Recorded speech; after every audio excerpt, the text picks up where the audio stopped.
नमस्कार दोस्तों, फिर से बच्चों हम आ गए हैं अपने नए वीडियो के साथ। जैसा कि पिछला वीडियो था हम अबाउट इंटीजर्स, रेशनल नंबर, इन सब चीज़ों के बारे में पढ़े हैं। आज हम पढ़ेंगे इंटीजर्स के कुछ ऑपरेशंस के बारे में। जैसे इंटीजर्स का एडिशन कैसे करते हैं, चाहे वो सेम साइन का होगा, अपोजिट साइन का होगा, ठीक है। उसका सब्ट्रैक्शन कैसे करेंगे, उसके कुछ मल्टीप्लिकेशन कैसे करेंगे, उसकी प्रॉपर्टीज़ को आज सबको पढ़ेंगे हम लोग। तो बहुत ध्यान से आप लोग को पढ़ना है। यह वीडियो स्पेशल क्लास 6, 7, 8, 9, 10 सभी बच्चों को यह काम करेगा। तो स्पेशली यह वीडियो 7th के लिए बन रही है, लेकिन ये सारे बच्चों के लिए ये बेसिक चीज़ें हैं। यह बहुत जानना बहुत ज़रूरी होता है। इसलिए आप सभी लोग ध्यान दीजिएगा कि कैसे हम इंटीजर्स का एडिशन करते हैं। इंटीजर्स में एडिशन के साइंस अगर डिफरेंट रहेंगे, सेम साइन रहेंगे, तो हम कैसे कैसे उसका एडिशन करेंगे, सब्ट्रैक्शन करेंगे, मल्टीप्लिकेशन करेंगे, ठीक है। तो स्टार्ट करते हैं इस वीडियो को। तो स्टार्ट करते हैं, चलिए।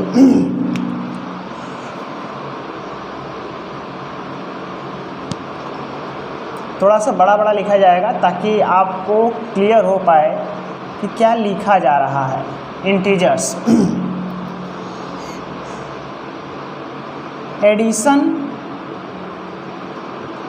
Addition of integers of same science, of same sign.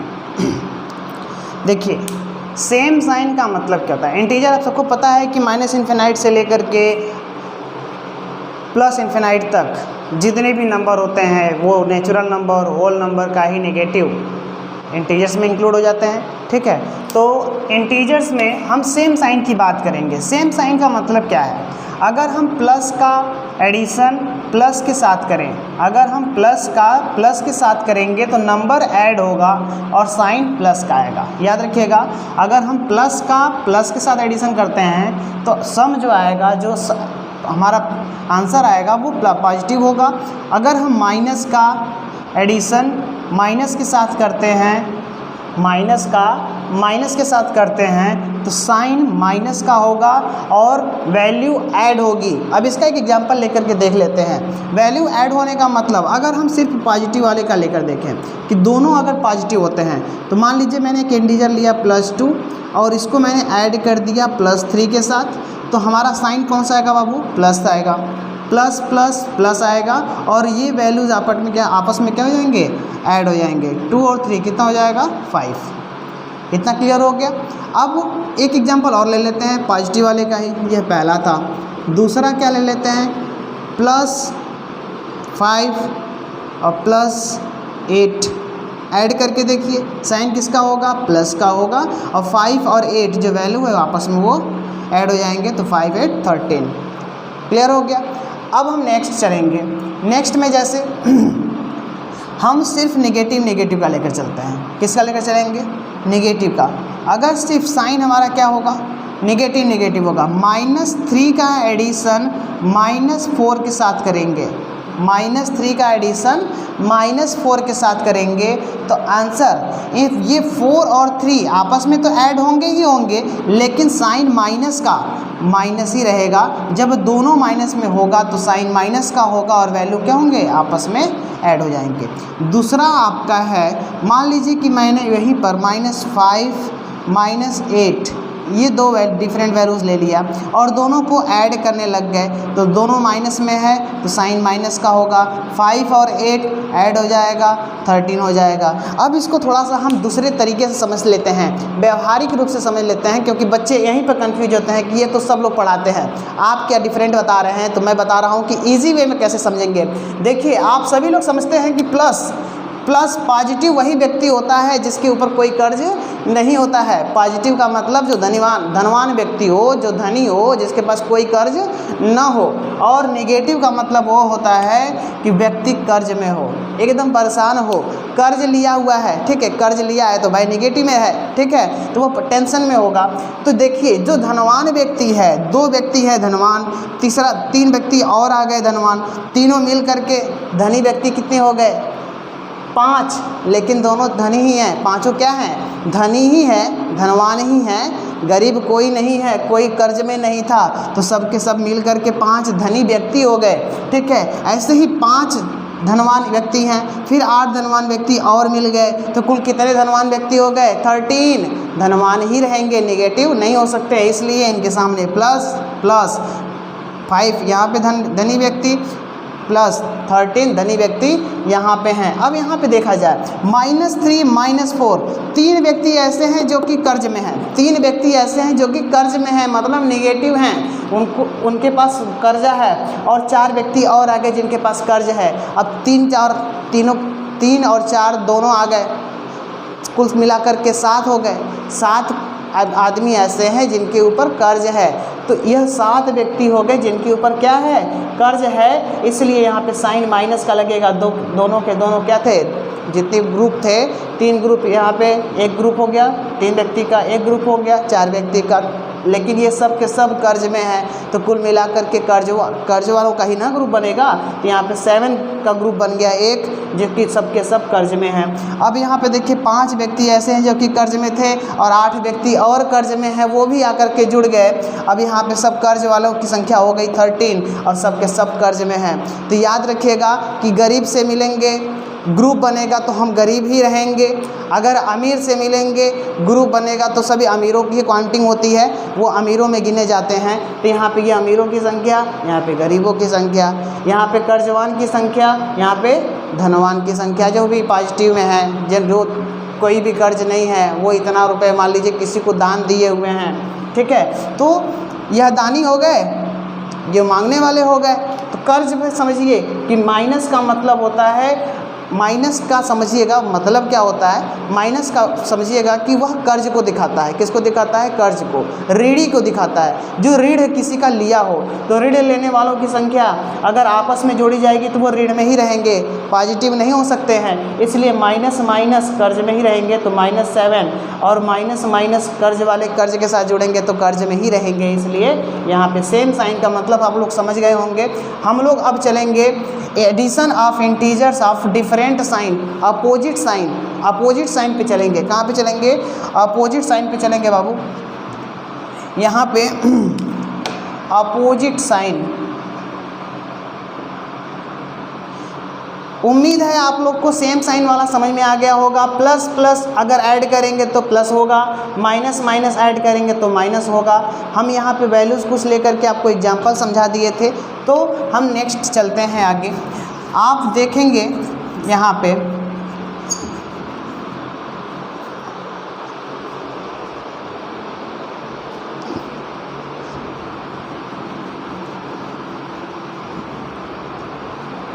Opposite sign की बात करते हैं। अपोजिट का मतलब क्या है, एक धनी मिल जाए एक रेडी मिल जाए, एक धनी मिल जाए एक रेडी मिल जाए, और ऐसा है नहीं कि धनी का कभी रेडी के साथ दोस्ती नहीं हो सकती है। आपने कृष्ण और सुदामा की बात कहानी तो सुनी होगी, ठीक है। तो यहाँ पर देखिए प्लस और माइनस, ये अपोजिट साइंस हैं। ये क्या हैं, अपोजिट साइंस हैं। प्लस धनी व्यक्ति है, माइनस रेडी व्यक्ति है, ठीक है, माइनस और प्लस है, ठीक है।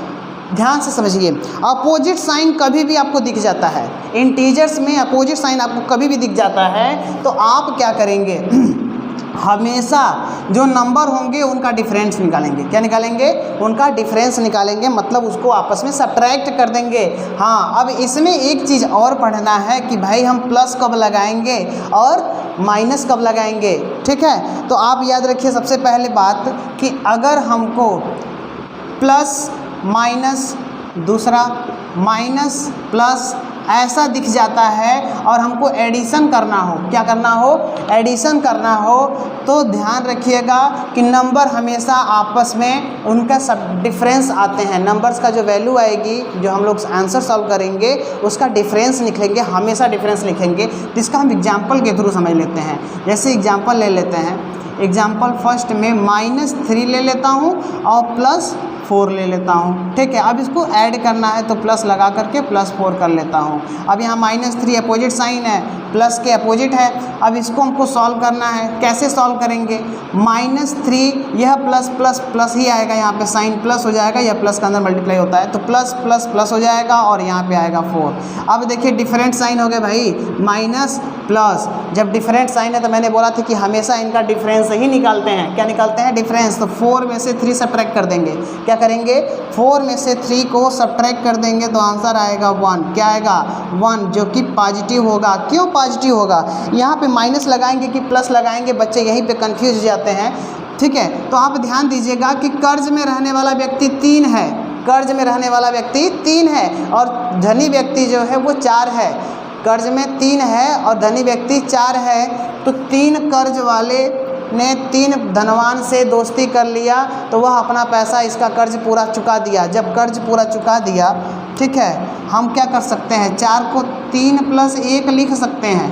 4 को 3 + 1 मतलब 3 धनवान और 1 धनवान मिला करके 4 धनवान हो गए और इन्होंने दोस्ती कर लिया था 3 व्यक्तियों से जो कि कर्ज में थे। तो यह धनी व्यक्ति ने क्या किया? इसके साथ दोस्ती किया और यह इसका कर्ज चुका करके 0 हो गए। ठीक है, समझ आई बात? इसका कर्ज चुका चुके थे तो फिर 1 धनवान व्यक्ति बचा कि नहीं बचा भाई साहब? तो 1 धनवान व्यक्ति बचा हुआ है, इसका मतलब कि हमारा जो आंसर आएगा वो पॉजिटिव आएगा। ठीक है, क्या आएगा? पॉजिटिव आएगा। आप घबराइए नहीं, मैथ बहुत ही आसान कर देंगे हम आपको कभी कन्फ्यूजन नहीं होगा कि साइन क्या लगाएं। आप याद रखिएगा 3 कर्ज में व्यक्ति थे और 4 धनी व्यक्ति थे, मिल गए, दोस्ती हो गया। 3 वाले जो कर्ज में थे उनका तो 0 हो गया, उनका ऋण चुका दिया गया। 1 व्यक्ति अभी धनी है तो 1 व्यक्ति यहाँ पे बचा हुआ है और इसके साथ धन लगेगा, प्लस लगेगा। बात समझ में आ गई सबको? ठीक, हम नेक्स्ट चलते हैं। एक एग्जाम्पल और ले लेते हैं, जैसे अगर -4 होता और +3 होता। सर ये तो कंफ्यूज कर देता है। ठीक है, -4 और +3, -4 का मतलब समझ रहे हैं? -4 का मतलब 4 व्यक्ति ऋणी हैं, 4 व्यक्ति ऋणी हैं और 3 धनी हैं। तो भाई धनी व्यक्ति तो कम ना है। ठीक है, तो जब 3 व्यक्ति ऋणी धनी हैं तो हम 3 का तो कर्जा चुका देंगे। चलो भाई हम तुम्हारा कर्जा चुका देते हैं, लेकिन 1 तो रह जाएगा ना, 1 तो रह जाएगा। मैंने बोला था कि प्लस माइनस रहता है तो हमेशा डिफरेंस निकालते हैं, आपस में सब्ट्रैक्ट कर देते हैं नंबर को। तो 4 में से 3 जाएगा तो 1 आएगा। प्रॉब्लम यहाँ पे आता है कि सब्ट्रैक्ट तो कर देंगे सर जी, लेकिन साइन कौन सा लगाएंगे? तो याद रखिएगा साइन कैसे लगाते हैं। एक चीज़ और कहा जाता है जो कि हम लोग पढ़े थे, वो क्या था कि बड़ा वाला साइन किसका है। याद रखिएगा कि बड़ा वैल्यू जिसका होगा उसके सामने जो साइन होगा वही साइन लगा देते हैं। तो बड़ा वाला तो यहाँ पे 4 है तो 4 के सामने माइनस है, यस माइनस लगा देंगे। इसके तरफ से नियम के हिसाब से जिसकी वैल्यू ज़्यादा हो उसका साइन सामने लिख देते हैं। लेकिन मैंने जो एग्जाम्पल लिया था भाई गरीब, ऋणी और धनी का, आप उसको भी समझ सकते हैं कि 4 लोग ऋणी में थे, ऋण में थे, कर्ज में थे और 3 लोग धनी थे जिनके पास कोई कर्ज नहीं था। दोस्ती करेंगे तो 3 का तो कर्जा मुक्त हो गया, लेकिन 1 ऋणी रह गया बेचारा, इसलिए -1 इसका आंसर हो जाएगा। बात समझ में आ गया सबको? कोई प्रॉब्लम? ठीक है, तो यह हो गया अपोजिट साइन का एग्जाम्पल और सेम साइन का एग्जाम्पल। ठीक है, अब हम चलते हैं क्या, एडिशन का प्रॉब्लम ख़त्म, एडिशन का प्रॉब्लम ख़त्म। अब हम लोग चलेंगे किस पे, थोड़ा सा पढ़ लेते हैं भाई इंटीजर का मल्टीप्लिकेशन। इंटीजर का मल्टीप्लिकेशन बहुत इम्पॉर्टेंट है। इसमें आपकी कई प्रॉपर्टी है, आपको क्लास 7 में लगभग 7 प्रॉपर्टी आपको मिलेगी। किसका? इंटीजर्स का मल्टीप्लिकेशन का। मल्टीप्लिकेशन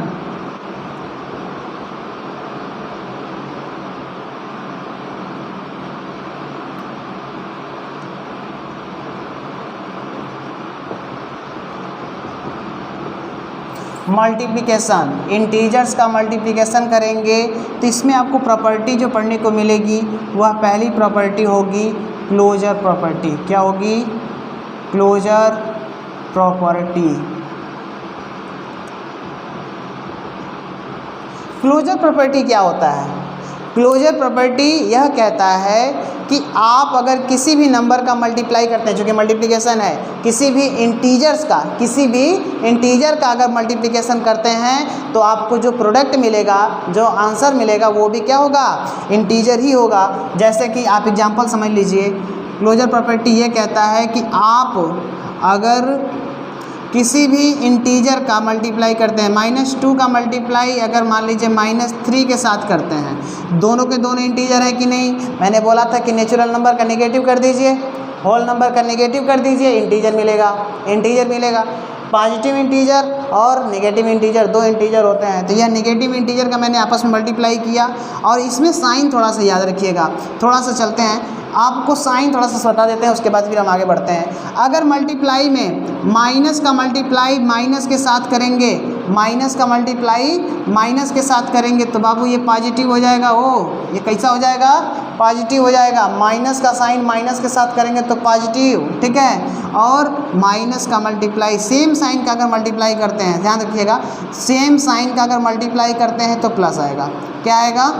प्लस, चाहे वो माइनस हो चाहे प्लस हो। दो माइनस का भी मल्टीप्लाई करेंगे तो भी प्लस, दो प्लस का मल्टीप्लाई करेंगे तो भी प्लस। और डिफरेंट साइन का मल्टीप्लाई चाहे जब कीजिएगा वो निगेटिव ही आएगा। डिफरेंट साइन का मल्टीप्लाई जब भी कीजिएगा तो वो क्या आएगा? निगेटिव ही आएगा। इसमें आपकी वैल्यू बड़ा हो छोटा हो इससे मतलब नहीं है, ये तो मल्टीप्लाई हो जा रहा है, ठीक है। तो इस साइन को भी आप लोग याद करते हुए चलिएगा, ये वेरी इंपॉर्टेंट है, यही आपको आगे बढ़ाता जाएगा, ठीक है। तो ये सब साइन याद कर लीजिए। हम पहला एग्जाम्पल लेकर देखते हैं क्लोजर प्रॉपर्टी की, कि अगर -2 का मल्टीप्लाई -3 के साथ करें, -2 का मल्टीप्लाई -3 के साथ, तो मैंने बताया था बाबू कि माइनस माइनस जब मल्टीप्लाई होता है तो क्या आता है? पॉजिटिव। क्या आता है? पॉजिटिव। और 2 3 जा 6, ठीक है। तो ये आपकी प्रोडक्ट आ गई। अब बताइए कि क्या +6 इंटीजर नहीं है? इंटीजर है ना, तो +6 भी इंटीजर है। यही तो क्लोजर प्रॉपर्टी कहती है कि आप दो इंटीजर का मल्टीप्लाई, दो डिफरेंट इंटीजर्स का मल्टीप्लाई कीजिएगा तो प्रोडक्ट हमेशा इंटीजर आएगा। आप किसी का भी मल्टीप्लाई करके देख सकते हैं, -2 का +3 के साथ करके देख लीजिए। -2 का +3 के साथ करेंगे तो 2 3 जा 6, माइनस प्लस का मल्टीप्लाई करेंगे तो माइनस प्लस का मल्टीप्लाई करेंगे तो माइनस आएगा, तो -2 3 जा 6। आप इस चीज़ को ध्यान में रखिएगा। आप जब भी साइन लगाइएगा, कोई वैल्यू रखिएगा तो उसको ब्रैकेट में लग करके कीजिएगा, ताकि आपको मल्टीप्लिकेशन का कुछ समझ में आ जाए। नहीं तो फिर आपको उसी में मल्टीप्लाई प्लस दो साइन अगर साथ में आते हैं, दो साइन अगर साथ में आते हैं तो आप उसको अलग करने के लिए एक बाउंड्री लगा दीजिए भाई साहब, पैरेंथेसिस। इसको कॉमन ब्रैकेट या पैरेंथेसिस कहते हैं। ये लगाना बहुत ज़रूरी होता है। लगा देंगे तो ये लगेगा कि ये सेपरेट है, थोड़ा अलग वैल्यू है, नहीं तो फिर एक ही में सब खिचड़ी हो जाएगा, ठीक है। तो अब ये आपका समझ में आ गया वैल्यू क्या है, मल्टीप्लाई करने पर क्या क्या आ सकता है। सबको समझ में आ रहा होगा तो अच्छी बात है। अब हम लोग थोड़ा चलेंगे क्लोजर प्रॉपर्टी से आगे। क्लोजर प्रॉपर्टी सबको समझ में आ गई। क्लोजर प्रॉपर्टी क्या है? क्लोजर प्रॉपर्टी बताता है कि जब भी दो इंटीजर का मल्टीप्लाई करते हैं तो जो प्रोडक्ट आता है वो भी क्या होता है? इंटीजर ही होता है। सेकंड प्रॉपर्टी हम लोग चलते हैं कम्यूटेटिव प्रॉपर्टी। कौन सी प्रॉपर्टी है भाई साहब? Second property commutative property.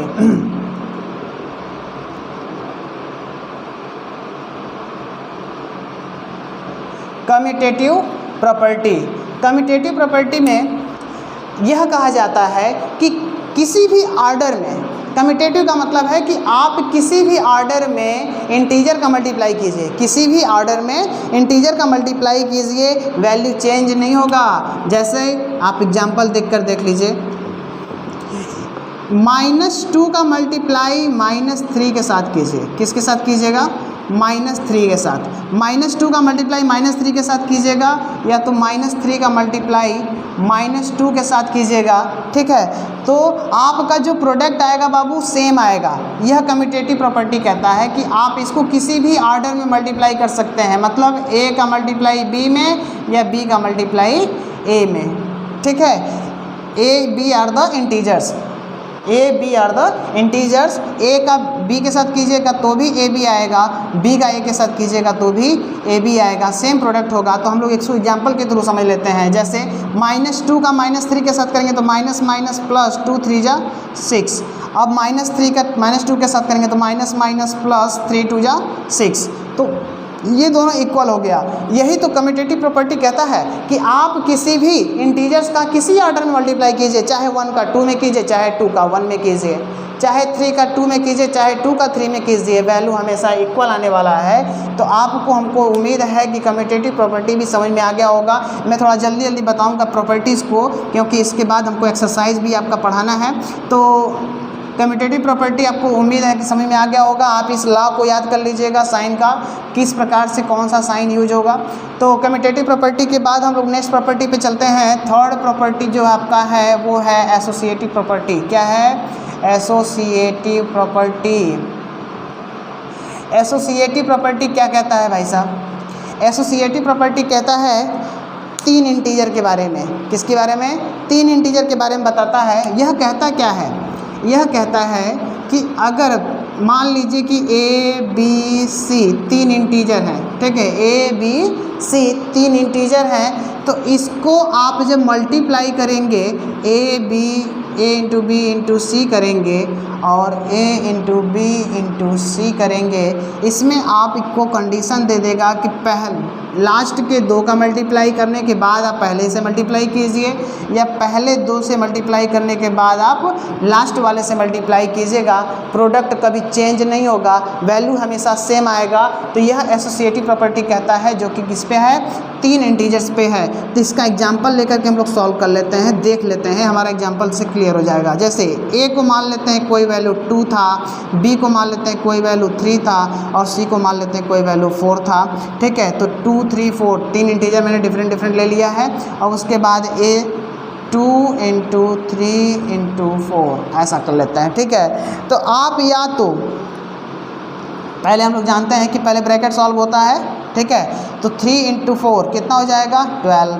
उसके बाद 2 3 जा 6, ठीक है, इंटू 4 सॉल्व कीजिए। 12 2 जा 24, यस, और 6 4 जा 24। वाह, ये क्या हो गया? प्रोडक्ट तो बिल्कुल सेम आ गया भैया।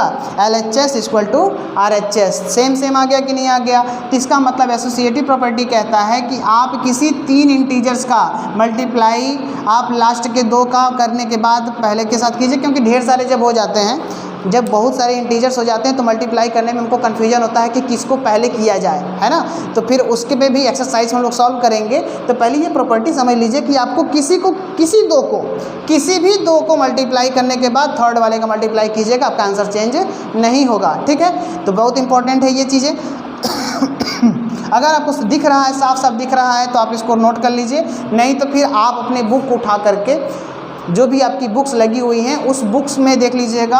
आप क्लास 7 के एसोसिएटिव प्रॉपर्टी का अच्छे से रिवीजन कर लीजिएगा। मैं यहाँ पे आपको सबको समझा दे रहा हूँ, ठीक है। अगर आपको विजुअल हो रहा है तो अच्छी बात है, नहीं तो फिर मैं और क्वालिटी चेंज करूँगा, इसको और पास करूँगा, आप लोग को थोड़ा सा दिखाने की कोशिश करूँगा।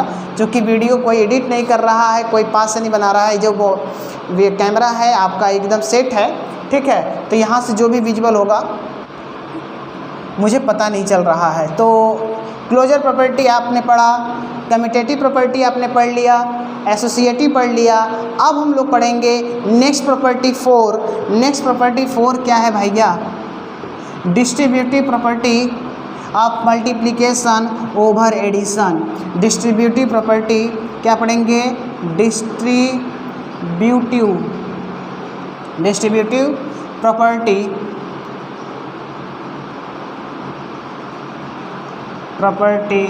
ऑफ मल्टीप्लिकेशन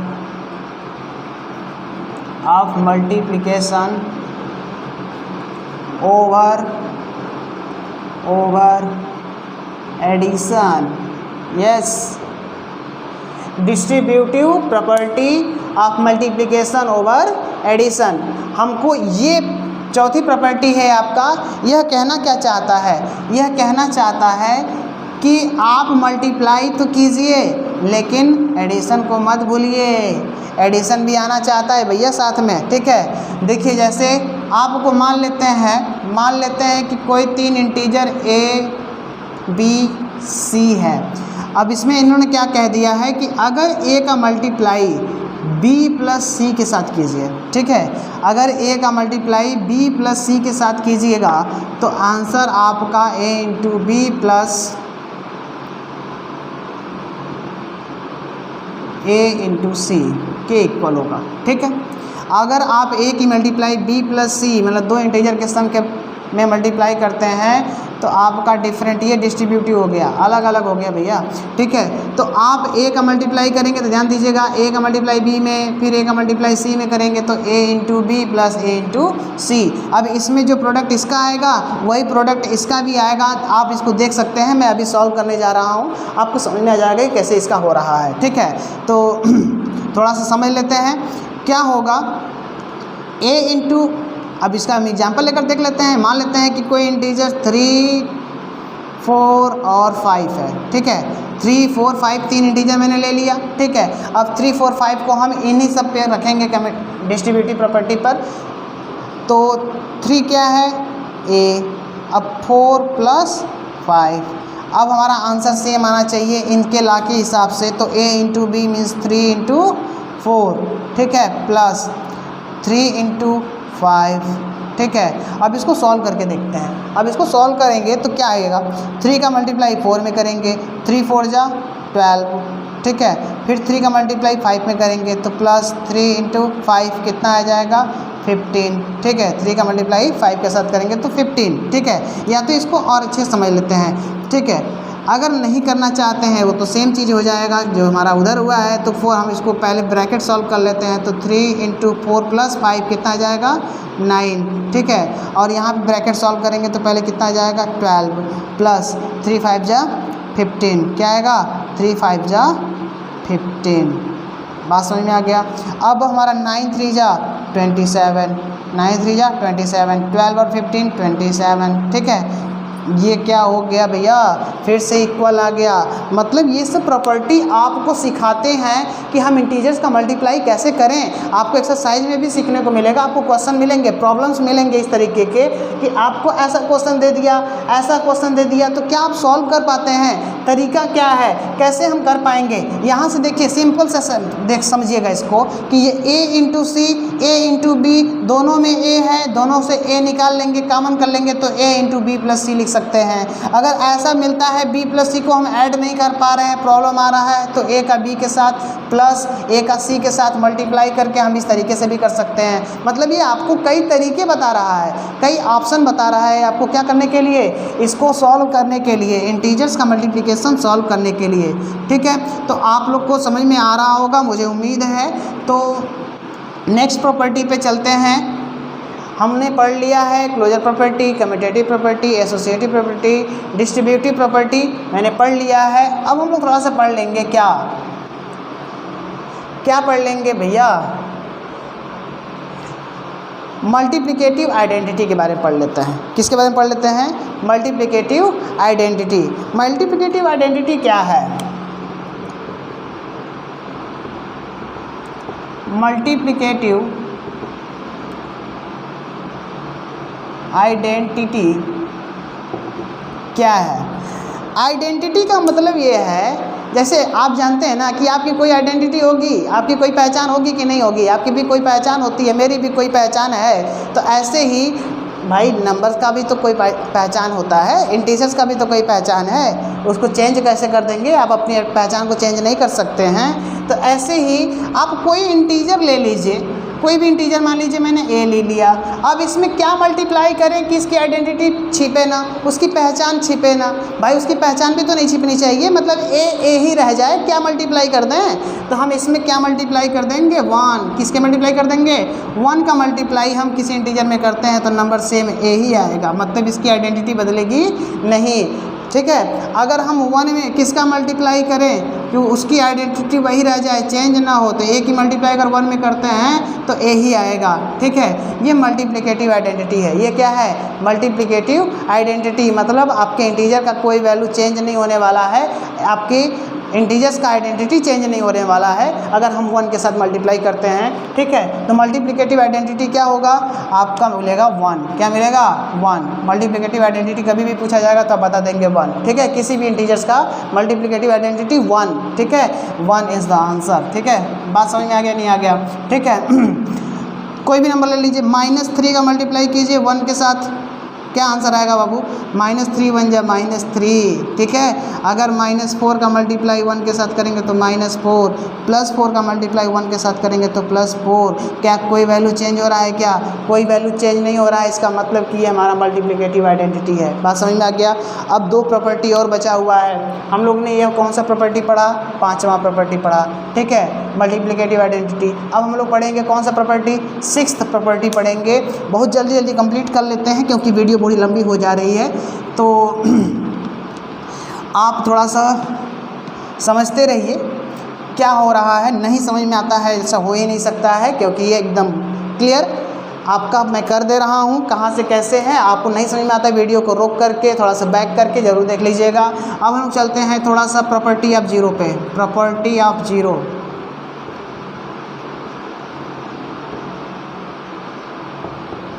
जीरो की प्रॉपर्टी क्या है मल्टीप्लिकेशन में? मल्टीप्लिकेशन में हमको जीरो का क्या महत्व है, जीरो क्या कर सकता है, जीरो की औकात कितनी है, ठीक है। आइए देखते हैं, तो आइए देख लेते हैं प्रॉपर्टी ऑफ जीरो। भाई मल्टीप्लिकेटिव प्रॉपर्टी ऑफ जीरो इसको बोला जाता है। तो प्रॉपर्टी ऑफ जीरो समझिए, अगर किसी इंटीजर में जीरो का मल्टीप्लाई कीजिएगा, किसी भी इंटीजर में, जो जीरो से टकराएगा वो जीरो हो जाएगा। आप सुने होंगे कि जो जीरो से टकराएगा वो जीरो हो जाएगा। तो जीरो से मत टकराओ भाई साहब, एकदम साहसी बन रहे थे, जा रहे थे जीरो से टकराने, क्या हो गए? जीरो हो गए। आप समझिए जहाँ कुछ भी नहीं है वहाँ पे आप जाएंगे कूदने के लिए, तो आपके साथ क्या होने वाला है, ठीक है। जहाँ कुछ भी नहीं है वहाँ कूदेंगे तो आप भी ख़त्म हो जाएंगे भैया। खाई में कूदेंगे, पहाड़ से कूद रहे हैं खाई में जहाँ कुछ नहीं है, तो आप भी तो जीरो हो जाएंगे, आपकी वैल्यू ख़त्म, ठीक है। समझ रहे हैं? यह जीरो क्या है? यह एक प्रकार का आपका होल है। इस होल में कूदेंगे तो आप बकलोल हो जाएंगे, मतलब आप जीरो हो जाएंगे। समझ में आया बात, ठीक है। तो जीरो का मल्टीप्लाई ए में कीजिए या किसी इंटीजर का जीरो में कीजिएगा तो वो क्या हो जाएगा? वैल्यू जीरो हो जाएगा। याद रखिएगा, किसी भी इंटीजर का मल्टीप्लाई आप किस जीरो में करते हैं, -2 का कर लीजिए तो आपको जीरो कर देगा। अगर -3 का करेंगे तो जीरो कर देगा। प्लस में होगा तो भी जीरो से कीजिएगा तो जीरो हो जाएगा। किसी भी इंटीजर का मल्टीप्लाई अगर जीरो में होता है तो वो सारा वैल्यू ही जीरो हो जाएगा। चाहे जितना बड़ा इंटीजर आप ले लीजिए, चाहे जितना बड़ा नंबर ले लीजिए, आप कोई बड़ा से बड़ा नंबर ले लीजिए, 2 ले लीजिए, 2, 3, 4, 6 का मल्टीप्लाई अगर आप जीरो में करते हैं तो भी वो जीरो कर देगा। इतना पावरफुल जीरो होता है। कितना भी बड़ा पहलवान होगा, अगर खाई से कूदता है, होल में कूदेगा तो जीरो ना हो जाएगा जी, कि बचेगा, ठीक है। तो आप समझ गए। तो ये सब सारी चीज़ें हैं आपकी, ये प्रॉपर्टी ऑफ जीरो था। अब लास्ट प्रॉपर्टी हम लोग पढ़ेंगे क्या? लास्ट प्रॉपर्टी पढ़ेंगे क्या? ये 6th प्रॉपर्टी थी, मैंने चेंज नहीं किया था नंबर को। तो 7th प्रॉपर्टी है आपकी, 7th प्रॉपर्टी है मल्टीप्लिकेशन, ठीक है, मल्टीप्लिकेटिव इन्वर्स। क्या है? Multiplicative inverse.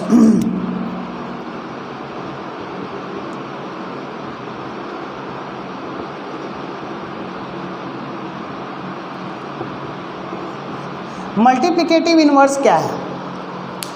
मल्टीप्लिकेटिव इन्वर्स क्या है? मल्टीप्लिकेटिव इन्वर्स का मतलब ये होता है कि किसी भी इंटीजर का मल्टीप्लाई करेंगे उसके इन्वर्स के साथ तो आंसर क्या होना चाहिए? 1 होना चाहिए। आंसर क्या होना चाहिए? 1। Very good. आप समझ गए होंगे कि क्या मैं कहना चाहता हूँ। x कोई इंटीजर ले लेते हैं, कोई इंटीजर ले लेते हैं x, ठीक है। अब इसमें किसका मल्टीप्लाई करें? कौन सा इसका इन्वर्स हो सकता है कि इसको मल्टीप्लाई करने पर ही 1 आ जाए? 1 कैसे हो सकता है भैया? हम लोग तो एक बार पढ़े थे ना क्या प्रॉपर्टी, आइडेंटिटी वाली, कि 1 की मल्टीप्लाई करेंगे x का में अगर 1 की मल्टीप्लाई करते हैं तो सेम नंबर आएगा, ठीक है। लेकिन यह यहाँ पे होने वाला नहीं है, हमको 1 लाना है, ठीक है। हमको 1 से मल्टीप्लाई नहीं करना है, 1 लाना है एज आंसर। तो इन्वर्स क्या होता है? x का इन्वर्स 1/x, ठीक है। इसका नोमिनेटर डिनोमिनेटर में चला जाएगा, इसका नोमिनेटर डिनोमिनेटर में और डिनोमिनेटर नोमिनेटर में। मान लीजिए यह नोमिनेटर है तो इसका डिनोमिनेटर क्या होगा? 1 होता ही है, सब लोग मानते हैं। डिनोमिनेटर में कुछ नहीं होता है तो क्या माना जाता है? 1, ठीक है। तो इसका उल्टा 1/x, इसका उल्टा क्या हो जाएगा? 1/x। यह हमारा मार्कर है, मार्कर का इन्वर्स उल्टा कर दीजिए। जो टॉप था, जिसकी कैप थी, वो नीचे चली गई, ठीक है। समझ रहे हैं? अब यह रेड वाला है मार्कर, इसका इन्वर्स उल्टा कर दीजिए। बात समझ में आ गया? हम उल्टा कर देंगे, ठीक है, और उल्टा करके मल्टीप्लाई कर देंगे। तो जब हम उसके इन्वर्स से मल्टीप्लाई करते हैं, ठीक है,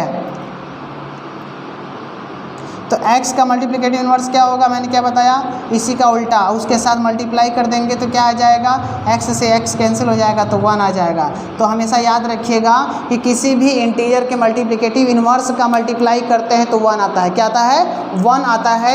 आप बड़े अच्छे से समझ गए होंगे। तो -2 का मल्टीप्लिकेटिव इन्वर्स 1/-2, 1/-2, तो -2 से -2 कैंसिल हो जाएगा तो आंसर कितना आ जाएगा, वो 1 आ जाएगा। बात समझ में आ गया, ठीक है। तो x का मल्टीप्लिकेटिव इन्वर्स 1/x, ठीक है, समझ आई बात। a का मल्टीप्लिकेटिव इन्वर्स 1/a, ठीक है।